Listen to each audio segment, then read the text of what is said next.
Oh, YouTube fam, how y'all doing? It's your Uncle Tim. This is Uncle Tim ranting and reviewing, a channel where I do a lot of ranting and a lot of reviewing, fam. First of all, thank you for watching. Thank you for all the love and the support. Thank you for all the positive energy. You know, a while back, I stopped with the pre-orders. I stopped with the pre-orders because I seen a potential problem that happened before. You know, I talked about this a lot. And I notice more and more that a lot of people are talking about they're stopping with their pre-orders. You know, after this figure, I'm done with the pre-order. And I can understand. And people saying, wait, that's the only way to do it. Yeah, if it was a precise method. You know, if the item is supposed to be charged, you know, on this time and it's supposed to be delivered this time, it's cool. But if you take it on yourself and charge my car any and every time you feel like it, then the item is being pushed back further and further. Fam, that ain't how this works. See, at the end of the day, your job as a consumer is to consume. But you cannot consume something you don't have. If you don't have the product, you're not a consumer of that particular product. See, my thing is, with these pre-order shit done got out of hand. Now, a lot of people get mad at me when I talk about Super 7, Hasbro,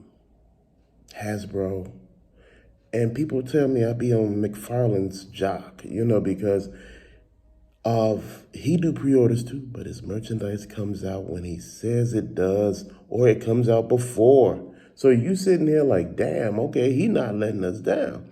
He's doing exactly what he said he was going to do or doing. You know, fam, I look at this and I keep telling people, if you see something wrong with the method that you're using, change it.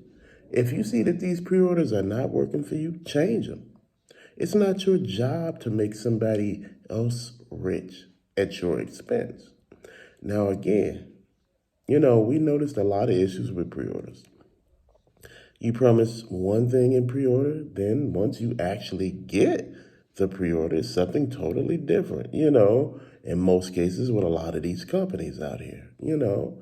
Again, people like, you know, well, you know, the way I spend my money is the way I spend my money. True. But this channel is for those people who are venting and they're upset and they're tired of being taken advantage of by a situation that's not of their choosing or causing. Again, fam, look, how long you gonna give somebody your damn money and you not getting nothing for it? You know, again, I know everybody say, you always talk about yesteryear, you know, back in the day, you know, when you was young and how shit was all over the shelf and everything was everywhere and you didn't have to want for anything. You go into KB Toys, Toys R Us, Walgreens, and, you know, CVS, you know, not CVS, but Osco, and there were toys every damn way. Yes. See, that's the problem now.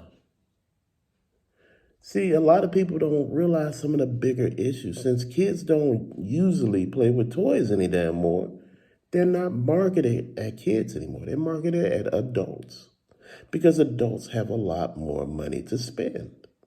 This is why they got all these exclusives. This is why they got, you know, all these other particular items, you know, Walgreens exclusive, Walmart exclusive, Target exclusive.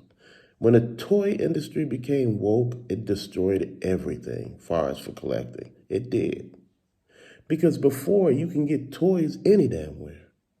They were available, but now they're creating this insane demand for them and actually not supplying the demand. See, this is what you call stupid. It works for a while. Like I said, it worked with the PlayStation 5 for a while until people found ways around it. It was like, damn, the Xbox Series X is becoming available. Let's get that.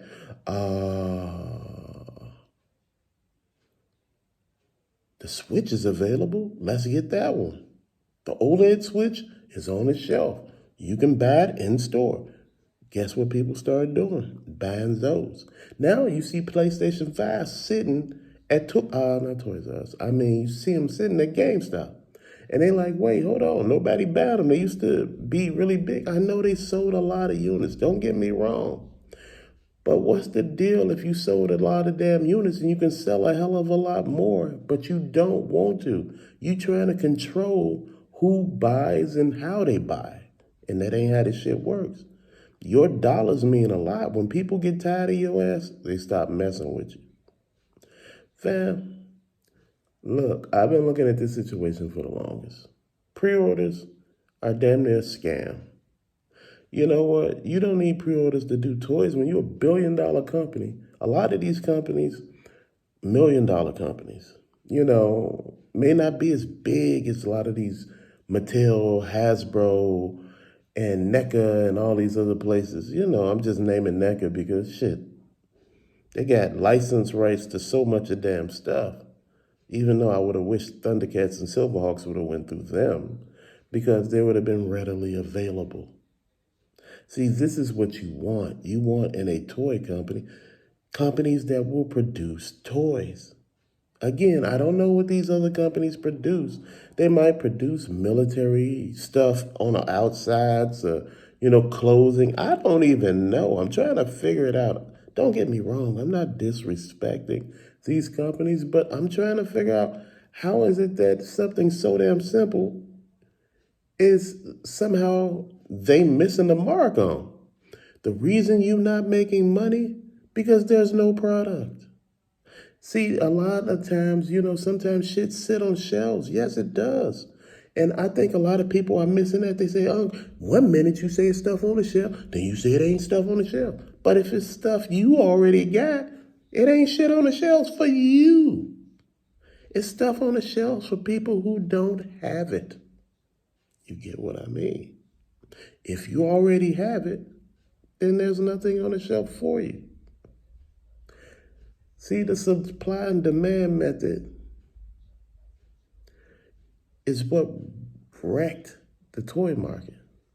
Everybody looking at how the toy market took a big fall back in the 90s, where it actually just went down.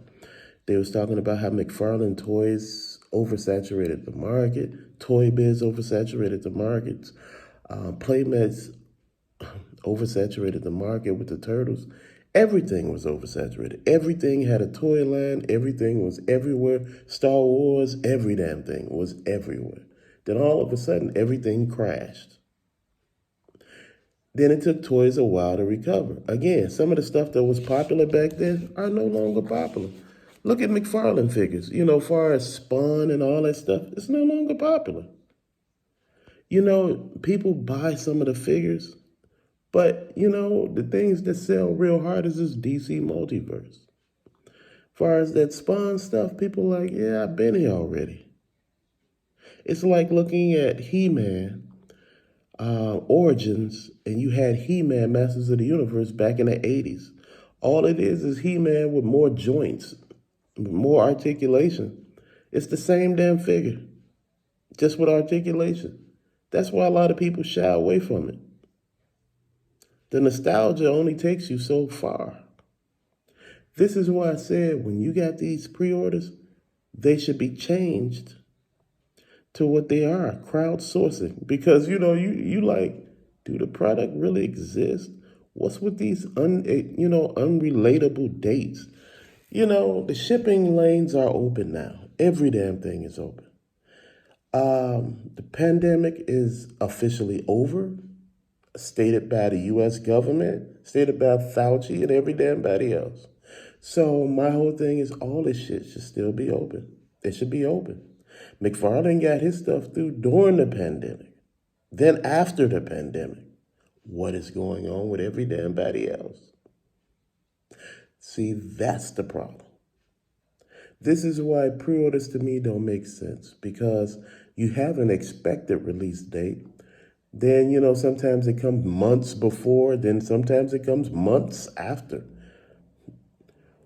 And most of the time, it rarely ever comes on the date it's expected to come.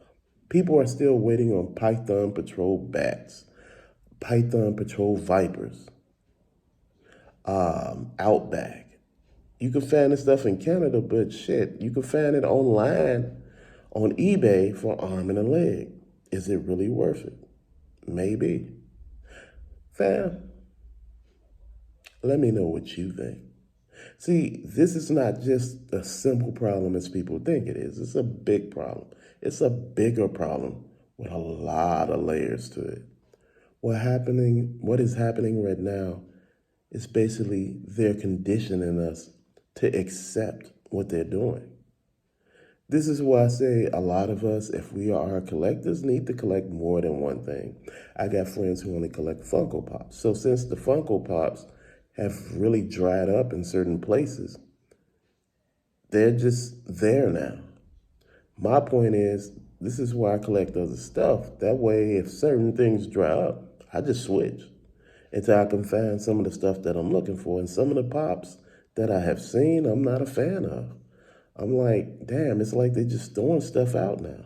Just like with the Hot Wheels. You're like, you ain't even trying any damn more. It's a lot out here, fam. This is why I say you have to really look at it. But to later, fam, thank you for watching. Peace out.